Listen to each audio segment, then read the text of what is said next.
छठी मैया। भक्तगण, सूर्यदेव और छठी मैया के आशीर्वाद से एक बार फिर आस्था का महापर्व आ गया है। साल 2026 में कब है चैती छठ? नहाय खाए से लेकर अर्घ तक के सही नियम और मुहूर्त क्या है? 36 घंटे का निर्जला व्रत कब शुरू होगा? जानने के लिए वीडियो के अंत तक बने रहें। और हाँ, कमेंट में जय छठी मैया लिखना ना भूलें।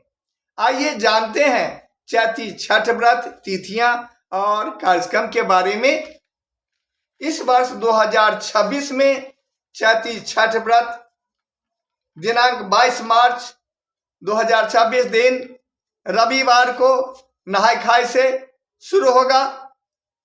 इस दिन व्रती महिला स्नान करने के बाद सात्विक भोजन ग्रहण करती हैं। दिनांक 23 मार्च 2026 दिन सोमवार को खरना पूजा किया जाएगा। इस दिन व्रती महिला पूरे दिन उपवास में रहती हैं और संध्या के समय गुड़ से बने खीर प्रसाद के रूप में ग्रहण करती हैं। इसके बाद कुछ नहीं खाती हैं जब तक व्रत समाप्त नहीं होता है। दिनांक 24 मार्च 2026 दिन मंगलवार को डूबते हुए सूरज को अर्घ दिया जाएगा। अर्घ देने का समय रहेगा शाम 6:40 पर। फिर 25 मार्च 2026 दिन बुधवार को उगते हुए सूरज को अर्घ दिया जाएगा। अर्घ देने का समय रहेगा सुबह 5:47 पर।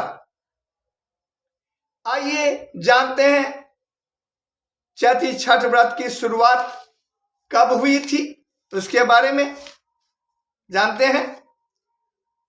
मान्यता है कि राजा बेबत ने संतान प्राप्ति के लिए महर्षि कश्यप से पुत्रेष्टि यज्ञ करवाया था, जिसके फलस्वरूप उन्हें एक संतान जन्म लिया, जो जन्म से ही मृत था।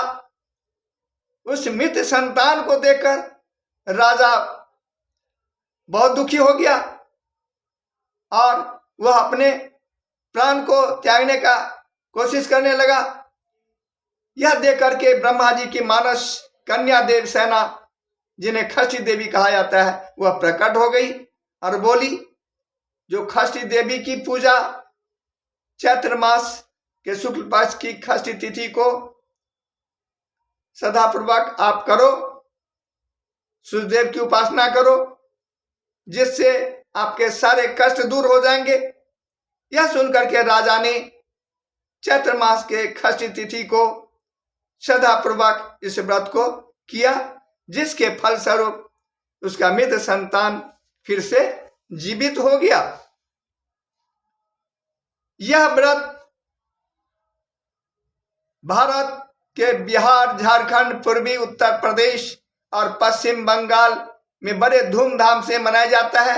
इसके अलावा यहाँ के लोग जो बाहर में रहते हैं दूसरे जगह, वहां भी इस व्रत को बड़े धूमधाम से करते हैं। दिल्ली, मुंबई, छत्तीसगढ़, मध्य प्रदेश आदि जगहों में भी यह व्रत मनाया जाता है। इस व्रत के पहला दिन डूबते हुए सूरज को किसी नदी या तालाब में खड़े होकर व्रती अर्घ देते हैं। फिर सवेरे उगते हुए सूरज को अर्घ देते हैं।